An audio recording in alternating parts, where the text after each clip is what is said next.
Communication policymakers in Kenya have been engaging in a debate on how to regulate on-demand online streaming content.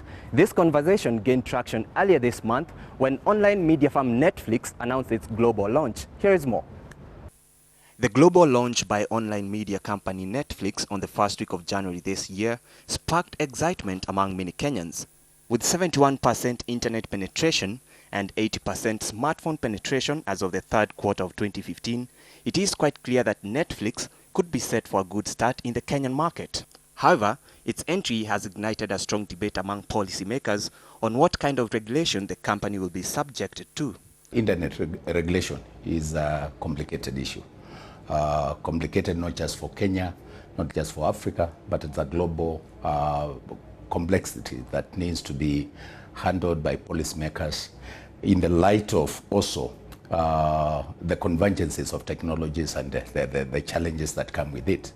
Because I believe with the coming, for example, of on-demand online content, there comes many issues. You know, there are security issues, there are e-commerce issues, there are cultural issues, there are security, for example, online radicalization, for instance, and harmful messages that can be transmitted using the internet.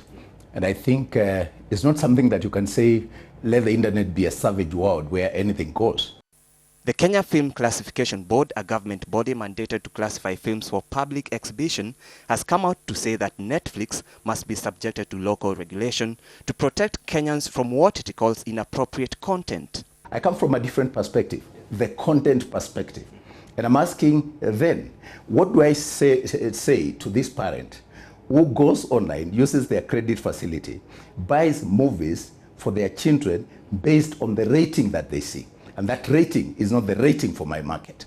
What do I tell them? So from a content perspective, it's a debate I'm not willing to let go, because while ICT policies may not have addressed this issue, I'm saying to the extent that it's consumed in this market, then I need to have answers to the people that I serve. And the issues are, how do I protect minors? How do I protect children from harmful content that could come through those movies?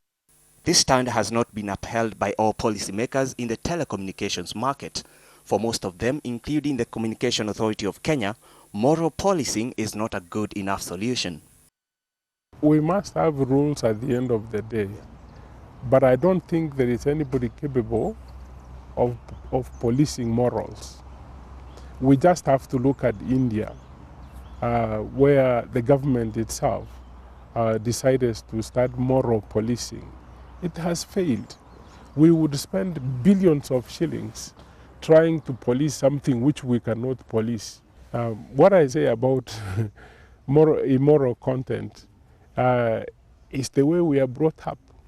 If the parents are strict and they teach their children about sex and the impact of sex, you would have less and less of that. They are talking of issues of parental controls, but how prudent will this be? Because a child can use the father's, the credit card and make a payment to any sort of movie and watch that. So it's something that we are saying it will not be easy from our side to regulate that. Experts believe that regulating on-demand online content would only be possible by amending the Constitution on media freedom. We should have raised that discussion when we were dealing with the constitutional issues. We can't bring them now, and the Constitution is very clear in terms of broadcast. You are actually, that amounts to actually an amendment to the Constitution. Because if you read Section 34, which guarantees freedoms in the media, you would have to amend it in order to begin to talk about moral policing. While Kenya remains an attractive market for broadcast and ICT services, uncertain policies could hurt future investment, according to analysts. It sends some scary messages to foreign investors, but again, I must say every market, it's unique, and the issue of regulations, they'll still exist to be in different markets. Even in US, they do have, you know, regulation. In UK, there are regulation. In China, there are regulations.